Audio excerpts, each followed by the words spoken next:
ஆமாங்க. நம்ம படிக்கக்கூடிய டெக்னிக் வந்து தப்பான டெக்னிக் தான். ஏன் அப்படின்னு கேட்டீங்கன்னா, இப்ப நான் ஃபர்ஸ்ட் டைம் ரீட் பண்றேன் அப்படின்னா, நான் புக்க திறந்து வச்சு நான் ஃபர்ஸ்ட் டைம் ரீட் பண்ணிடுவேன். இப்ப நான் செகண்ட் டைம் ரீடிங் என்ன பண்ண போறேன்? செகண்ட் டைமும் நான் புக்க திறந்து வச்சு தான் பண்ண போறேன்.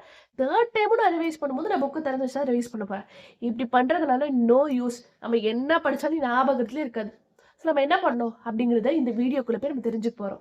நான் ஒரு சில டிப்ஸ் வச்சிருக்கேன். ஸோ இந்த டிப்ஸ் எல்லாமே நீங்க ஃபாலோ பண்ணாவே ஈஸியா எக்ஸாமுக்கு போய் சூப்பரா எக்ஸாம் எழுதிட்டு வந்துரலாம். எந்த ஒரு மறந்துருமே அப்படிங்கிற அந்த பயமே இருக்க வேண்டாம். முதல் ஹேக் என்னன்னு பார்த்தீங்கன்னா, நீங்க சிஏ இன்ஸ்டிடியூட் மெட்டீரியல் மட்டும் தான் யூஸ் பண்ணணும். மீதி எந்த ஒரு மெட்டீரியலுமே நீங்க யூஸ் பண்ணக்கூடாது. சிஏ இன்ஸ்டிடியூட் தான் நம்மளோட குலதெய்வம், குலசாமி எல்லாமே சிஏ இன்ஸ்டிடியூட் ஸ்டடி மெட்டீரியல் மட்டும் தான். 2வது டெக்னிக் அப்படிங்கிறது டாப்பர்ஸ் யூஸ் பண்றக்கூடிய டெக்னிக். என்னன்னு பார்த்தீங்கன்னா, ஆக்டிவ் ரீகாலிங். ஆக்டிவ் ரீகாலிங் அப்படின்னா என்ன? ஒண்ணுமே சிம்பிளான விஷயம். ஆக்டிவ் ரீகாலிங் அப்படின்னா, இப்ப ரிவிஷனா நீங்க என்ன பண்ண போறீங்க?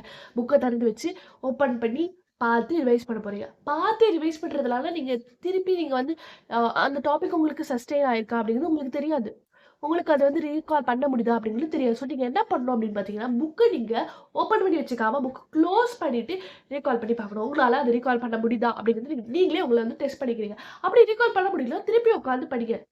திருப்பி அந்த டாபிக்க நீங்க படிச்சு பார்த்தீங்களா, உங்களுக்கு திருப்பி நீங்க வந்து புக்க க்ளோஸ் பண்ணிட்டு, கண்ண மூடிட்டு மைண்ட் மேப்பிங் மாரி மனசுக்குள்ள ரீகால் பண்ணி பாருங்க. என்னால அந்த பாயிண்ட்ஸ ரீகால் பண்ண முடியுதா அப்படின்னு பார்த்தீங்கன்னாவே, நீங்க வந்து சூப்பரா வந்து கிளியர் பண்ணிடலாம். ஏன்னா நமக்கு வந்து இதுல தான் வந்து நமக்கு மெமரி வந்து வச்சுக்க முடியும். மெமரியில நம்ம அந்த டாபிக்ஸ வந்து தக்கி வச்சுக்க முடியும். லாங்கர் டெர்முக்கு இதுதான் நமக்கு யூஸ்ஃபுல்லா.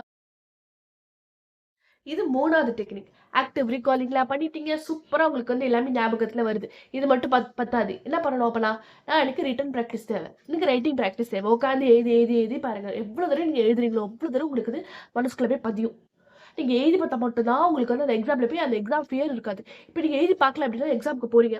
எக்ஸாம் பெண்ண நீங்க வந்து பிடிக்கிறீங்க. உங்களால உட்கார்ந்து அந்த ஆன்சர்ஸ் எழுதவே முடியாது. அவ்ளோ இது கஷ்டமா இருக்கும். அவ்ளோ இது நர்வஸா இருக்கும். ரொம்ப பயப்படுவீங்க.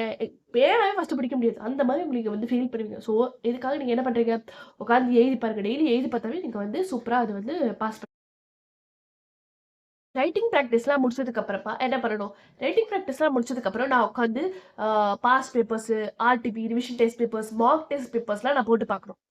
அப்பதான் வந்து நான் என்னையே டெஸ்ட் பண்ணிக்கிட்டா தான் நான் வந்து என்ன நிலைமையில இருக்கேன். நான் வந்து என்ன பொசிஷன்ல இருக்கேன்னு எனக்கு தெரியும். ஸோ நான் அத திருப்பி படிக்கணுமா அந்த டாபிக்க அப்படிங்கிறது எனக்கு தெரிய வரும். So definitely after writing practice you have to go for a test. So அவ்வளோதாங்க. இதெல்லாம் தான் ஹேக்ஸ். பட் ஹேக்ஸ்க்கு மீறி ஒரு விஷயம் இருக்கு. என்னன்னு கேட்டீங்கன்னா, ஹேக்ஸ் மட்டும் ஃபாலோ பண்ணா எப்படி? ஹேக்ஸையும் நீங்க வந்து கரெக்ட்டா ஃபாலோ பண்ணணும். அது எப்படி? கன்சிஸ்டன்ட்டா இருக்கணும். Consistency is the key to சக்சஸ்ன்னு சொல்லுவாங்க. இப்போ இந்த ஹேக்ஸ் நீங்க கன்சிஸ்டன்ட்டா ஃபாலோ பண்ணல அப்படின்னா உங்களுக்கு இந்த ஹேக் ஒர்க் அவுட் ஆகாது. ஸோ நீங்க என்ன பண்ணணும்? கன்சிஸ்டன்ட்டா இந்த நான் சொல்லிக்கிறேன் இந்த ஹேக்ஸ் எழுதி ஃபாலோ பண்ணிட்டு வாங்க. ஃபாலோ பண்ணிட்டு வந்தாவே நீங்க சூப்பரா என்ன தியரி பேப்பர்னாலும், என்ன பேப்பர்னாலும் நீங்க சூப்பரா ஏஸ் பண்ணிட்டு வந்துடலாம் எக்ஸாம்ல. Okay, C aspirants, all the best for the Jan 26 exams.